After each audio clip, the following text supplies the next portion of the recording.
नमस्कार. तरुण भारतच्या न्यूज बुलेटिनमध्ये मी रोहित साळुंखे आपलं स्वागत करतो. आता पाहूया ठळक घडामोडी. चांद्रयान 3चं प्रज्ञान हे रोवर आज सकाळी यशस्वीरित्या चंद्राच्या पृष्ठभागावर उतरलं आणि फेरी मारली. भारताने चंद्रासाठी तयार केलेलं हे रोवर लँडरवरून यशस्वीरित्या उतरल्याची माहिती इस्रोनं दिली आहे. 6 चाकांच्या या रोवरनं चंद्राच्या पृष्ठभागावर तिरंगा आणि इस्रोचा लोगो उमटवला.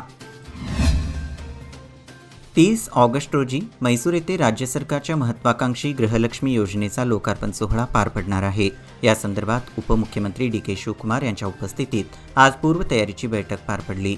म्हैसूर जिल्हा पंचायत सभागृहात आयोजित या बैठकीत व्हिडिओ कॉन्फरन्सद्वारे राज्यातील सर्व जिल्ह्यांचे जिल्हाधिकारी, जिल्हा पंचायत कार्यकारी अधिकाऱ्यांसोबत संवाद साधण्यात आला. या बैठकीला महिला व बाल विकास मंत्री लक्ष्मी हेब्बाळकरसह विविध मंत्री व विविध विभागाचे अधिकारी उपस्थित होते. ज्येष्ठ अभिनेत्री सीमादेव यांचं दीर्घ आजारानं निधन झालं. वयाच्या 81व्या वर्षी त्यांनी अखेरचा श्वास घेतला. वादरेमधील त्यांच्या राहत्या घरी त्यांचं निधन झालं. गेल्या वर्षी रमेश देव यांचं निधन झालं होतं.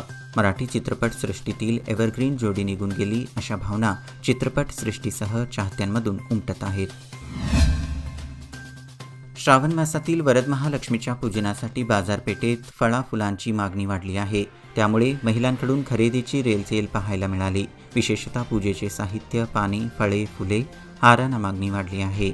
श्रावण मासानिमित्त धार्मिक पूजा अर्चा आणि विविध कार्यक्रम आयोजित केले जात आहेत. त्याचबरोबरच दर गुरुवारी आणि शुक्रवारी पूजा होत असल्याने बाजारपेठेला बहर येऊ लागला आहे.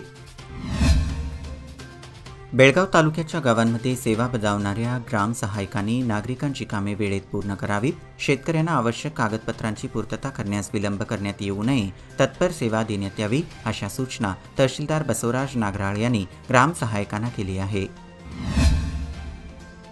बहुप्रतीक्षित बेळगाव खानापूर रोड बसवेश्वर सर्कल गोवा वेस्टपर्यंतच्या दुसऱ्या बाजूच्या रस्त्याचे प्रलंबित विकास काम अखेर नुकतेच सुरू झाले आहे. त्यामुळे टिळकवाडी येथील शुक्रवार पेठ आणि आरपीडी क्रॉसपासून रस्त्याची एक बाजू बंद करण्यात आली आहे. दुसऱ्या बाजूच्या रस्त्यावर जाणाऱ्या आणि येणाऱ्या वाहनांची गर्दी वाढली असून मोठी वाहतूक कोंडी निर्माण होत आहे.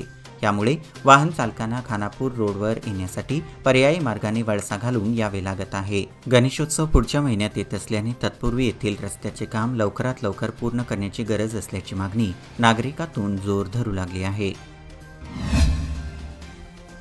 देशात अनेक वर्षांपासून ब्रिटिशकालीन शिक्षण पद्धत सुरू आहे. यामध्ये बदल घडवून आणण्यासाठी अनेक वेळा चर्चा झाली आहे. त्यानुसार देशातील केंद्र सरकारने राष्ट्रीय शिक्षण धोरण अंमलात आणले आहे. हे धोरण देशामध्ये पहिल्यांदाच कर्नाटक राज्यात अवलंबिण्यात आले होते. याला राज्यातील काँग्रेस सरकारने विरोध करत रद्द करण्याचा निर्णय घेतला आहे. तो निर्णय मागे घ्यावा, अन्यथा राज्यभरात आंदोलन करू असा इशारा देण्यात आला.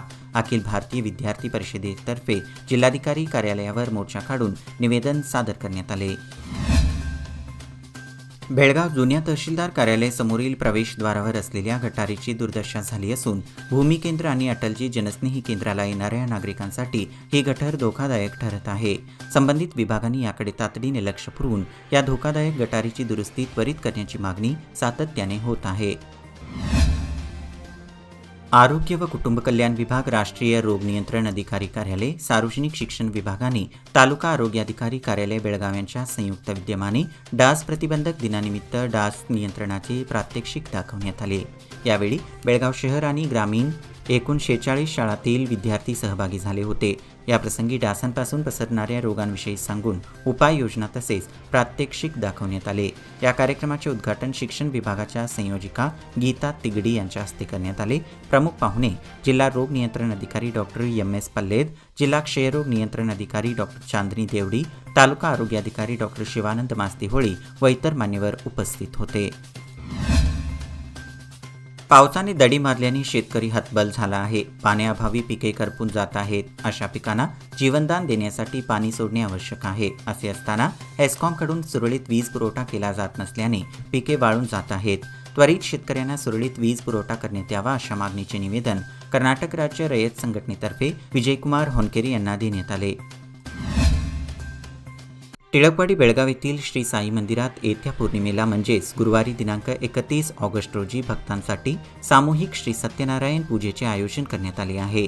ज्यांना या पूजेत सहभाग घ्यायचा आहे त्या इच्छुक भक्तांनी बुधवार दिनांक 30 ऑगस्टपर्यंत 500 रुपये शुल्क भरून नाव नोंदणी करू शकता. पूजेसाठी गुरुवारी सकाळी 8:30 वाजेपर्यंत साई मंदिरात उपस्थित राहण्याचे आवाहन मंदिर प्रशासकीय अधिकारी बाळेश अब्बाई यांनी केले आहे. अधिक माहितीसाठी मोबाईल क्रमांक 9019565453 आणि 7676446200 वर संपर्क साधू शकता. खडकलाट येथील सर्व धर्मियांचे आराध्य दैवत श्री रेणुका मंदिराचा जीर्णोद्धार आमदार प्रकाश हुक्केरी व आमदार गणेश हुक्केरी यांच्यासह देणगीदारांच्या मदतीतून करण्यात येत आहे.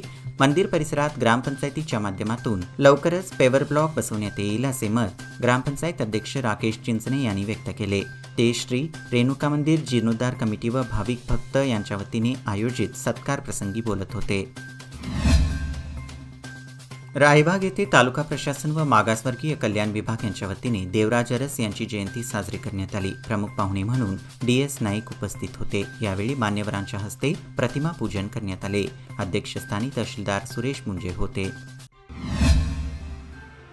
नागनूर येथे गटारींची स्वच्छता करण्याची मागणी गेल्या अनेक महिन्यांपासून होत होती, पण ग्रामपंचायतीकडून कार्यवाही होत नसल्याने संताप व्यक्त होत होता.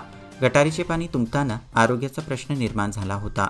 डासांचा प्रादुर्भाव वाढल्याने नागरिकातून चिंता व्यक्त होत होती. याची गांभीर्याने दखल घेत ग्रामपंचायत प्रशासनाने गटार स्वच्छतेचे काम सुरू केले. गटार स्वच्छता कामाला मुहूर्त मिळाल्याने नागरिकातून समाधान व्यक्त होत आहे.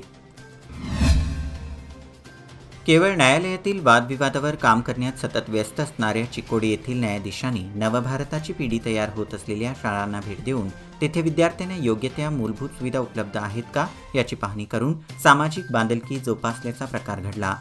याबरोबरच हे बुलेटिन इथेच संपलं. अधिक माहिती आणि ताज्या घडामोडींकरिता पाहत रहा तरुण भारत न्यूज चॅनल.